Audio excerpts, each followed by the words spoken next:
Welcome to Democracy Now!, democracynow.org, the War and Peace Report. I'm Amy Goodman. The city of Thousand Oaks, California, remains in mourning after a former Marine opened fire at a country music bar Wednesday night, killing 12 people, mostly students. It was the deadliest mass shooting in the United States since the Parkland, Florida school shooting in February. Police have identified the gunman as 28-year-old Ian David Long, a Marine veteran who deployed to Afghanistan and had a history of mental health issues, including possible PTSD. Police said Long set off smoke grenades inside the bar before opening fire using a Glock 45 caliber handgun equipped with an extended ammunition magazine. Long also died inside the bar. He reportedly frequented the Borderline Bar and Grill before the shooting and had multiple interactions with local authorities. Earlier this year, he was evaluated by mental health professionals after police responded to a disturbance at his home he shared with his mother, but he was cleared by the specialists. On Thursday, Ventura County Sheriff Jeff Dean discussed Long's previous encounters with law enforcement. We've had several contacts with Mr. Long over the years, minor events such as a traffic collision. He was a victim of a battery at a local bar in 2015. In April of this year, deputies were called to his house for a subject disturbing. They went to the house, they talked to him. He was somewhat irate, acting a little irrationally. They called out our crisis intervention team, our mental health specialist, who met with him, talked to him, and cleared him, didn't feel that he was qualified to be taken under 5150, and he was left at that scene last April. We'll have more on the shooting after headlines. In other news from California, massive wildfires have scorched parts of both northern and southern California. The town of Paradise, about 90 miles north of Sacramento, has been devastated after a fast-spreading fire forced tens of thousands to evacuate and burned over 1,000 buildings and homes to the ground. The fire reportedly killed multiple people in Paradise. Meanwhile, in Ventura County, the raging Hill Fire, not far from Wednesday night's mass shooting, threatens to burn up to 30,000 acres as firefighters continue to battle the flames. A federal judge in Montana has temporarily halted the construction of the controversial Keystone XL pipeline.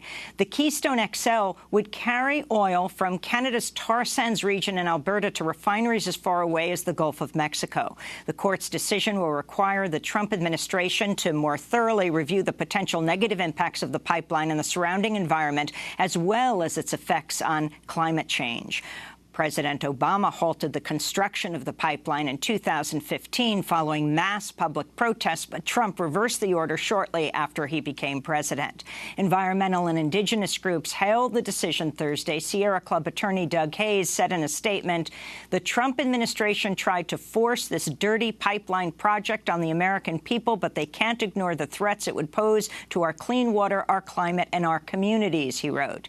It's unclear whether the Trump administration will appeal the decision. For a complete coverage of the Keystone XL pipeline, go to our website at democracynow.org.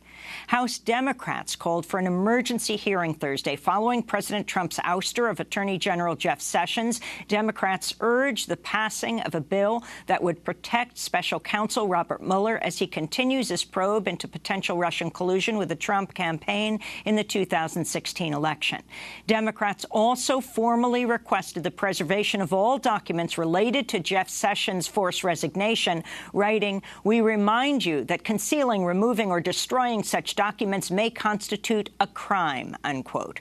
In the Senate, Republican Senator Jeff Flake of Arizona and Democrat Chris Coons of Delaware said they will push for a floor vote on a bipartisan bill to protect Mueller's probe. Meanwhile, a New York Times op-ed published Thursday claims Trump's appointment of Matthew Whitaker as new acting attorney general is unconstitutional.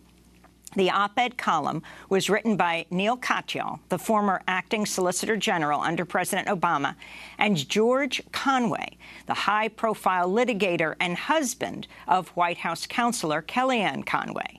They write, quote, "Constitutionally, Matthew Whitaker is a nobody. His job as Mr. Sessions' chief of staff did not require Senate confirmation. For the president to install Mr. Whitaker as our chief law enforcement officer is to betray the entire structure of our charter document, they wrote.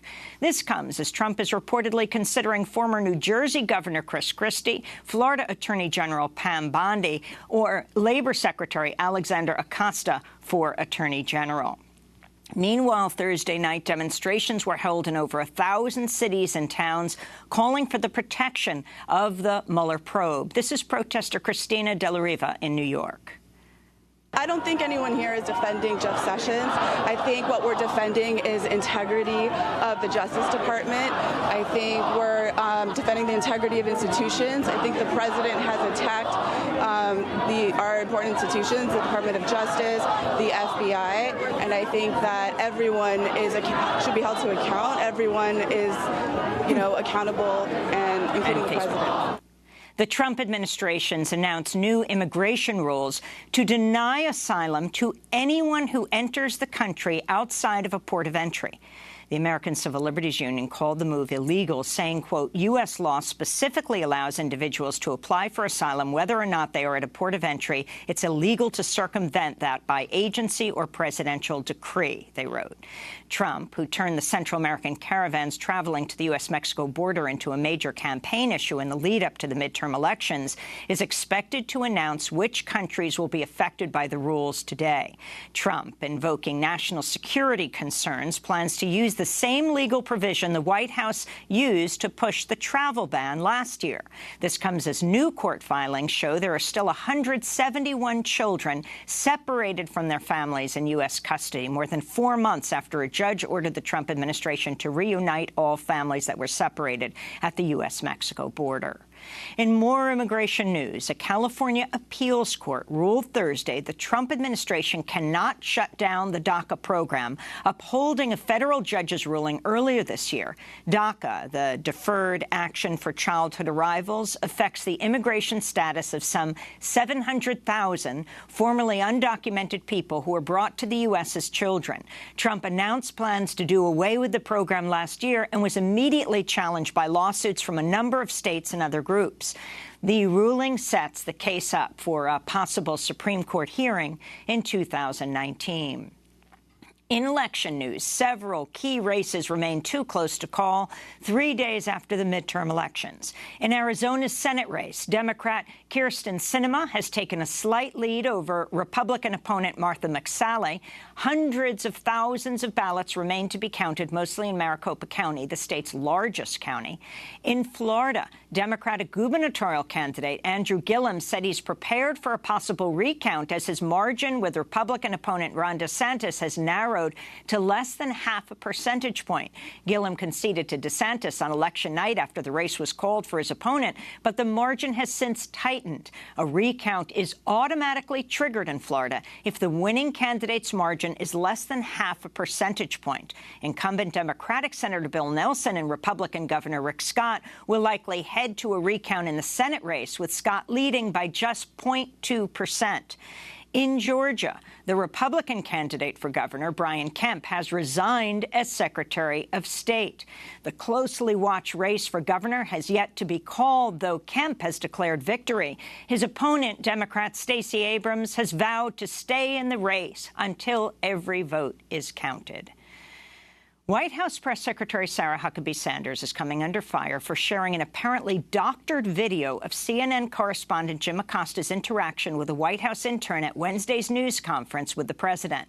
The video was originally shared by an account linked to InfoWars, a far-right conspiracy website, and appears to speed up the moment of contact between Acosta and an intern while she tried to take the mic away, making it seem like he was aggressively pushing down her arm.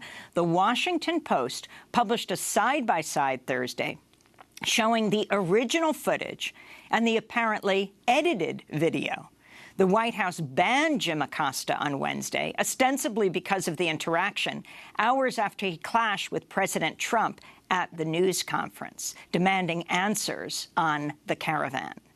Planned talks between Secretary of State Mike Pompeo and North Korean officials were postponed Thursday. Outgoing U.S. Ambassador to the UN Nikki Haley later said it was because the North Koreans weren't ready, though recent reports suggest North Korea is unhappy with the lack of concessions from the U.S. in the ongoing talks over denuclearization, namely on the issue of easing sanctions. Trump has said he plans to meet with North Korean leader Kim Jong-un early next year to continue talks on a denuclearization agreement.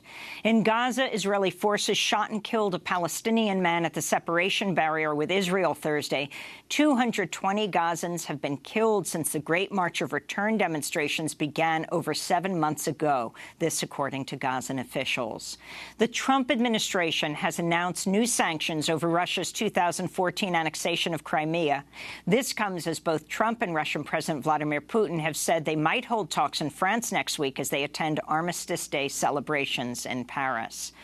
Google's overhauling its policies for dealing with claims of sexual misconduct after tens of thousands of workers worldwide staged a mass walkout last week. Google said Thursday it'll end its practice of forced arbitration, which usually happens in private settings and often forces employees to agree to confidentiality clauses.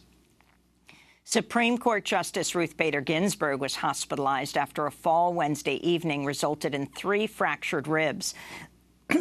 The health of the liberal 85-year-old justice, the oldest sitting justice on the Supreme Court, has come under increased scrutiny in recent years. She previously fractured 2 ribs in 2012 and is a double cancer survivor. Once news of her fall became public, many took to social media to offer their support. Actress Alyssa Milano wrote, "Ruth Bader Ginsburg can have my ribs and my kidneys and a lung and anything else she needs. She can even have my husband on Thursdays." And those are some of the headlines. This is Democracy Now!, democracynow.org, The War and Peace Report. I'm Amy Goodman.